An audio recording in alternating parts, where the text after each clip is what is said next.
জঙ্গিদের স্বর্গরাজ্য এই পশ্চিমবঙ্গ, পালাবদলের পর জঙ্গি আউট।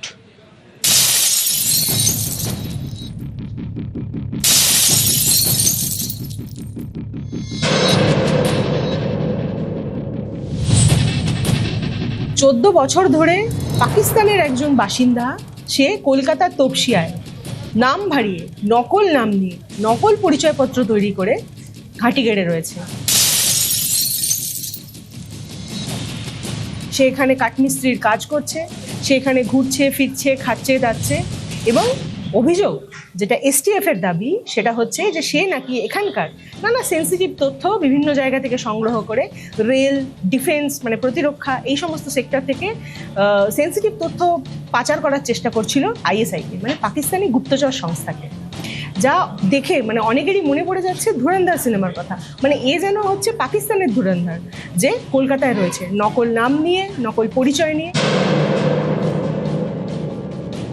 এরা কিন্তু কেউ একা থাকে না, এদের নেটওয়ার্ক থাকে। এদের একজন পাকিস্তানে থাকে, সে হ্যান্ডলার, সে এখানে থাকে, এদের আরও 3-4 জন বা আরও নানা স্তরের নানা ধরনের নেটওয়ার্ক থাকে যাদের মাধ্যমে এরা কাজ করে।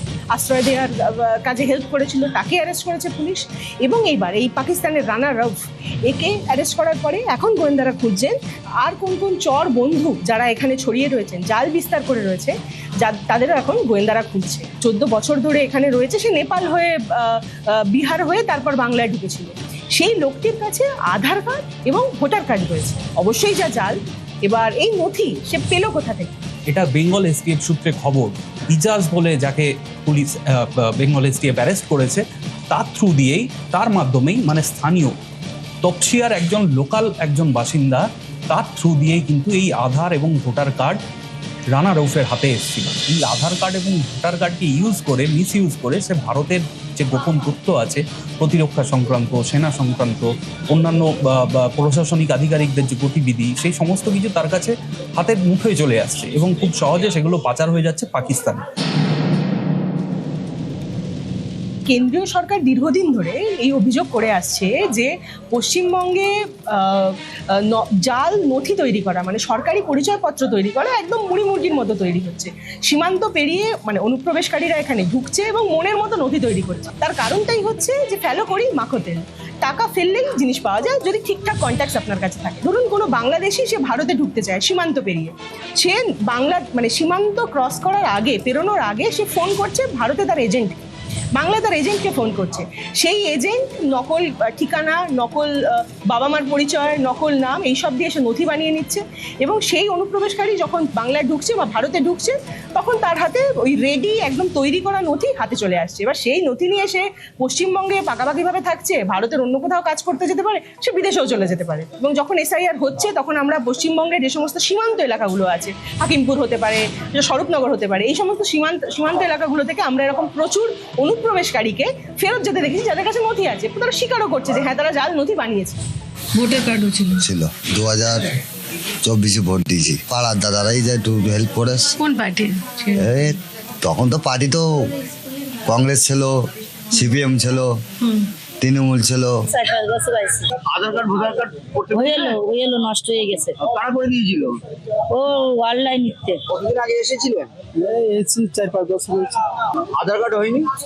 হয়েছিল, অনেক আছে, নষ্ট হয়ে গেছে। আসামে যখন কিছুদিন আগে বিধানসভা ইলেকশন হলো, তখন প্রিয়াঙ্কাদি, আসামের মুখ্যমন্ত্রী হিমন্ত বিশ্ব শর্মা, তখন তার মুখে বারবার মিয়ারদের কথা শোনা যাচ্ছিল। এই মিয়ারা অ্যাকচুয়ালি কারা? এই মিয়ারা কোত্থেকে এলো? মিয়া বস্তি কিভাবে তৈরি হলো আসামের বিভিন্ন জায়গায়? ডেমোগ্রাফি কিভাবে বদলে যাচ্ছে?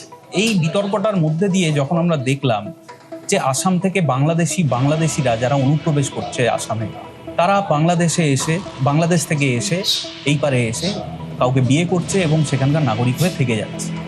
এইভাবে যখন ধীরে ধীরে বসতিটা বড় হলো, সেটাকেই আমরা বলছি মিয়া বস্তি। সেটার নামকরণ হয়ে গেল মিয়া বস্তি। ঠিক একই রকমভাবে কাকদ্বীপে, দক্ষিণ 24 পরগনার কাকদ্বীপে বাংলাদেশি কলোনি গড়ে উঠেছিল। একই রকমভাবে উত্তর 24 পরগনার বিভিন্ন সীমান্তবর্তী এলাকায় এরকম ছোট ছোট বস্তি তৈরি হয়েছে। তারা যখন কোনো বাড়িতে ধরুন বিয়ে করে এলো, সেই বাড়ির জামাইয়ের লোকাল লেভেল থেকে লোকাল নেতা, পঞ্চায়েত এদেরকে ধরে সেখানকার যে বেসিক সরকারি নথিগুলো, যেমন আধার কার্ড, রেশন কার্ড, এইগুলো তারা বানিয়ে নিচ্ছে এবং এই কার্ডগুলো আসার পরে ধীরে ধীরে একটার পর একটা নথি তাদের হাতে চলে আসছে। 2025 সালের 28শে মার্চ অমিত শাহর একটা কোট করব। অমিত শাহ বলেছিলেন, जितने बांग्लादेश से पकड़े गए 24 परगना जिले का आधार कार्ड और नागरिकता है मान्यवर। आप आधार कार्ड इश्यू करते हो, वो आधार कार्ड लेकर, वो वोटर कार्ड लेकर ये दिल्ली तक आते हैं। आप उनको आधार कार्ड इश्यू न करो, आदमी क्या परिंदा भी पैर नहीं मार पाएगा। রানা রাউফ যেই সময়টা অ্যারেস্ট হলো, সে 2012 সাল থেকে ওয়েস্ট বেঙ্গলে আসছে। ওয়েস্ট বেঙ্গলের সঙ্গে তার কানেকশন 2012 সাল থেকে। সে 2012 সাল থেকে এখানে অপারেট করছে। এর মধ্যে চারবার নেপাল যাতায়াত করেছে। তার সঙ্গে সে কত ইনফরমেশন যে এখনো অবধি বাইরে বের করে দিয়েছে সেটা তার ইয়ত্তা নেই। এবং এর মধ্যে গৌরব ঠিকই বলেছো, যে কারণে বারবার অভিযোগ করা হতো দীর্ঘদিন ধরে এই অভিযোগ যে পশ্চিমবঙ্গ হচ্ছে জঙ্গিদের সেফ হেভেন, নিরাপদ আশ্রয়।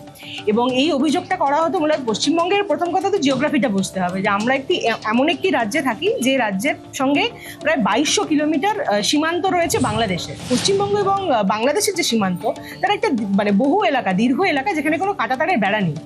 ফলে এখানে এই পোরাস বর্ডার যেটাকে বলে, সেখান দিয়ে জঙ্গিদের আনাগোনা বা অনুপ্রবেশকারীদের আনাগোনা, এটা একটা খুব মানে সহজ রুট তাদের পক্ষে।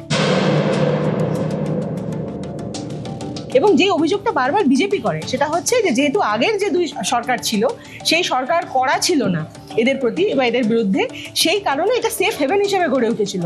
না তো তাদের বিরুদ্ধে ব্যবস্থা নেওয়া হতো, না তাদেরকে ধরার চেষ্টা করা হতো। এর ফলে তারা এখানে নিরাপদ আশ্রয় থাকতো যতদিন ইচ্ছা থাকতো, তারপর যেখানে তাদের মিশন সেখানে চলে যেত। একদম। আমি এখানে মাননীয় সাদরাডির কথা উল্লেখ করব। মাননীয় সাদরাডিকে মাননীয় কথাটি উল্লেখ করেছিলেন তৎকালীন বিরোধী দলনেতা আজকের মুখ্যমন্ত্রী শুভেন্দু অধিকারী। এই সাদরাডির যখন আসাম পুলিশের এসটিএফ যখন সাদরাডিকে অ্যারেস্ট করে, তখন তথ্য তালাশ করে জানা যায় সাদরাডি একই সঙ্গে দুটি কেন্দ্রের ভোটার। সে সাদরাডি এবিটির জঙ্গি, আনসারুল বাংলা টিমের জঙ্গি, অন্যতম মোস্ট ওয়ান্টেড। আসাম পুলিশের তাকে হন্যে হয়ে খুঁজছিল। সে যখন ধরা পড়ল সাদরাডি, তখন জানা গেল তার হাতে কিন্তু ভারতের আধার, ভোটার সব কিছুই আছে। বাংলাদেশি কলোনি গড়ে উঠেছিল কাকদ্বীপে। সেখানেও যখন এসআইআর এর সময় গিয়ে আমাদের ক্যামেরা পৌঁছেছিল, তখন দেখা যায় যে রীতিমতো বসতি তৈরি হয়ে গেছে।